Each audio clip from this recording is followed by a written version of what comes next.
So if you have a bad, or if you notice your oil and your coolant is mixing, there's a 50-50 chance that either one of your head gaskets is bad, or either you have a cracked head, or you could have a cracked block.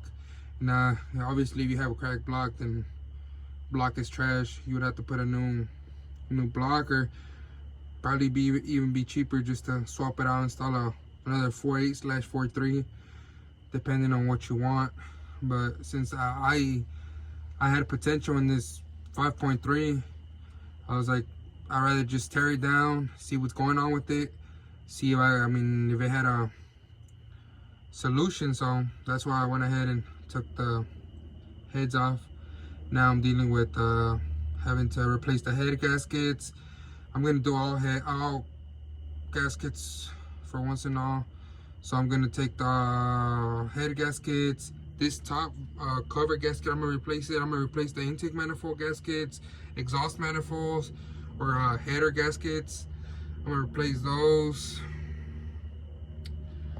Yeah, probably change my power steering pump while I'm at, but other than that, like I said, if you start noticing a milky caramel liquid in your oil, or if you take off the cap of your coolant and it's making bubbles, like if it's boiling, then probably you have a blown head gasket. So in my case, I had, on the passenger side, I had a blown head gasket, which you can see, like I said, this side is more rustier than the other side, because this side, whenever I pulled off the head, there was a load of water. So I want to go ahead and took off the other side. Notice this side was pretty dry, so I'm going to go with a bad head gasket. But like I said, you could have a bad head gasket, bad cracked block, or a cracked head. Either one, those could be your three options. But I was noticing that mine had a real bad milky color. That's the rusty, messed up gasket. That's how my heads were looking.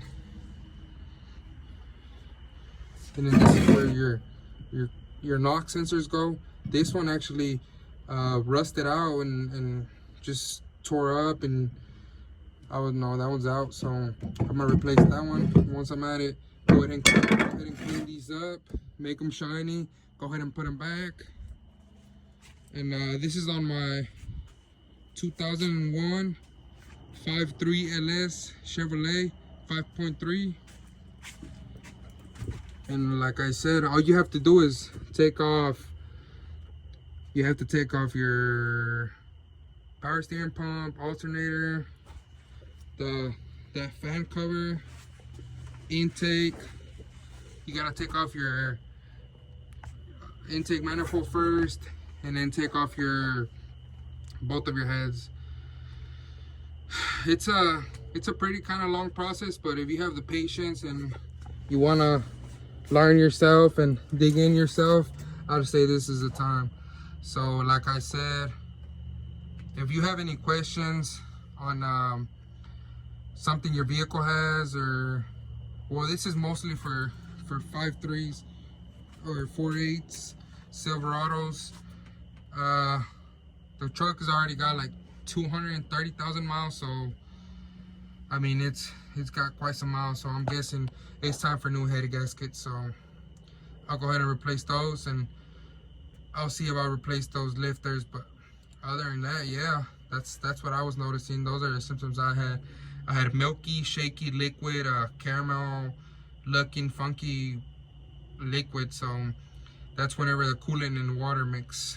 But like I said, it could be either a cracked head, cracked block, or a blown head gasket. In my case, most likely it's a head gasket. So yeah guys, so any questions, stay tuned, ask away, comments, concerns, go ahead and leave them in the comment section. Thanks for watching.